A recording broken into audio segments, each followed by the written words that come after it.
London, December 10th, 1541. It's a freezing winter morning and thousands of people have gathered at Tyburn. They're here to watch a punishment designed not just to kill a man, but to completely destroy his dignity. The air is thick with a grim mix of morbid curiosity and bloodlust. Through the muddy, filthy streets, a man named Francis Dereham is dragged on a wooden board. He's about to be publicly tortured, disemboweled, and chopped into pieces in front of a roaring crowd. His crime? He'd tarnished the honor of a queen. His sentence? To be made into a public spectacle of royal revenge in what is considered one of the most humiliating executions of the 16th century. This isn't just a story about death. It's a chilling look at how love and ambition could cost you everything in the brutal court of King Henry VIII. And it all started years earlier, with a secret love affair. Long before the terror of the royal court, there was just Francis Dereham and a girl named Catherine Howard. They were both from good families but didn't have much money, living together in the busy household of the Dowager Duchess of Norfolk. He was a secretary, she was a young maid of honor. In the cramped quarters of a Tudor house, it was almost inevitable that their lives would become tangled. Their relationship was intense and very physical. They even called each other husband and wife, which was a common thing for couples who had promised to marry. Witnesses later talked about hearing panting and puffing in the shared dormitory and whispered about their secret meetings. Dereham even trusted Catherine with his money when he went away, a job usually reserved for a wife. In the eyes of the church, if they had truly exchanged vows, they were essentially married, though the legal standing of such promises could be murky. This wasn't just a teenage fling. They believed it was a serious commitment. Catherine later confessed that Dereham had known her, as a man doth his wife, many times. But their world was small and their future was uncertain. When the Duchess finally found out, she was furious. Dereham was sent off to Ireland, and it seemed like their story was over. But history, especially in the Tudor court, has a long and unforgiving memory. That youthful passion was a ticking time bomb, and when Catherine Howard caught the eye of the most powerful and dangerous man in England, the fuse was lit. By 1540, King Henry VIII was an aging, sick, and insecure monarch. He felt deeply humiliated by his short, unconsummated marriage to Anne of Cleves and was desperate to feel young and powerful again. And then he saw Catherine Howard. She was young, full of life, and everything his last wife wasn't. Henry was obsessed, calling her his rose without a thorn. On July 28th, 1540, the very same day he had his chief minister Thomas Cromwell executed, Henry married his teenage bride. For Catherine, it was a dizzying rise from a nobody to the Queen of England. But her new power brought back old ghosts. Francis Dereham heard about her incredible luck and came back from Ireland. He didn't waste any time asking the new queen for a job at court. Maybe he felt he was owed something. Maybe he just saw a golden opportunity. For Catherine, it must have felt like blackmail. Panicked, she made a terrible mistake.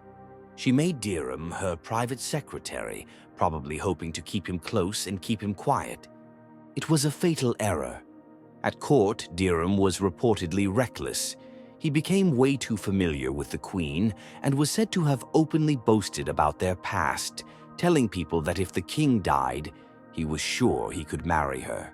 In the paranoid, backstabbing world of the Tudor court, words like that weren't just foolish, they were treason. Just talking about the king's death was a death sentence. Every whisper and every knowing look was noticed by Catherine's enemies, and she had a lot of them. The king's obsession with her made people jealous, and her powerful family, the Howards, were widely resented.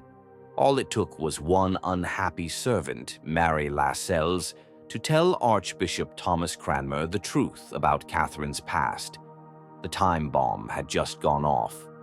When Archbishop Cranmer heard the news, he knew he was in a dangerous spot. Telling the king this kind of information was risky, but hiding it was impossible.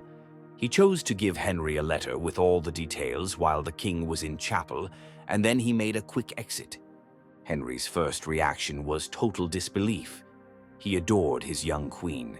He saw her as this perfect, pure bride who had made him feel young and happy again.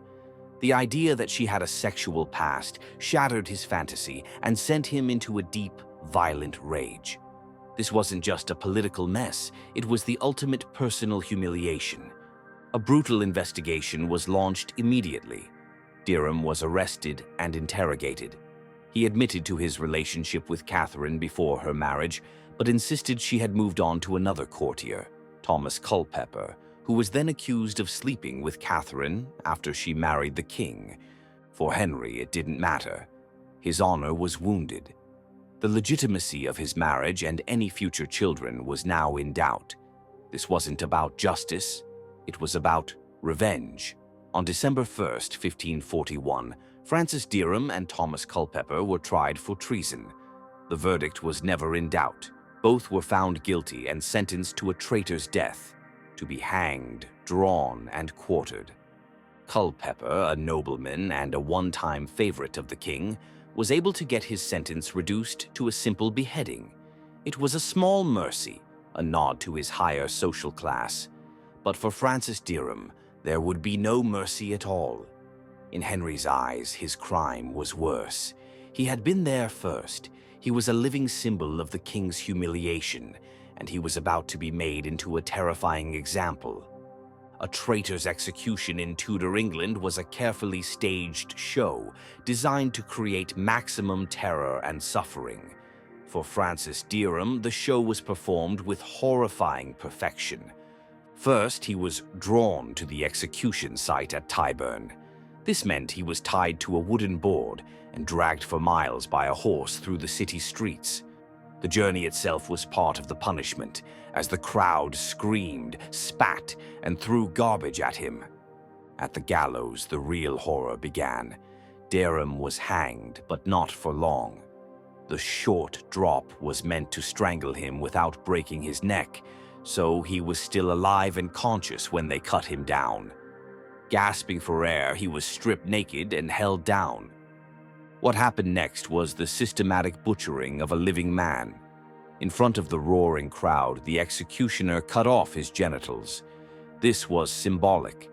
Dereham was being punished for his sexual history with the queen, his manhood destroyed by the king's rage. Then he was disemboweled.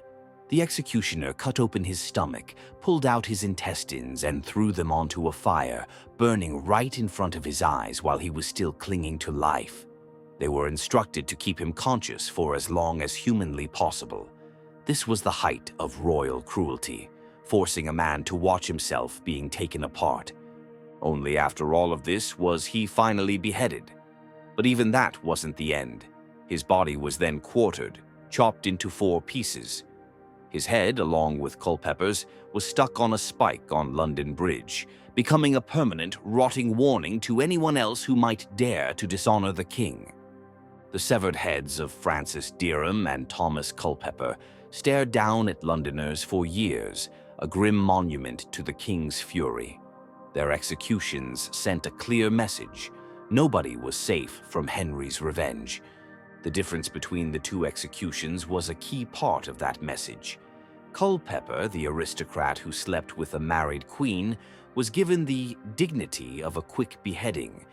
But Dereham, whose only real crime was a relationship that ended long before Catherine was queen, was chosen for the most painful and degrading death imaginable. His punishment wasn't for treason against England, but for treason against Henry's ego. He suffered so horribly because he represented a past the king couldn't stand, and a humiliation he couldn't bear. 2 months later, on February 13th, 1542, Catherine Howard followed them to the execution block. As her boat took her to the Tower of London, she would have passed under London Bridge, likely forced to see the decaying heads of the men whose connection to her had sealed her fate. She was executed with an axe, so weak with fear that she had to be helped up onto the scaffold. The execution of Francis Dereham remains one of the most brutal and personal acts of revenge in a notoriously brutal era. It was more than just a punishment. It was a masterclass in humiliation, a public purging of a king's private shame. Henry VIII didn't just want Dereham dead, he wanted his very existence, his memory, and his manhood publicly and systematically wiped out.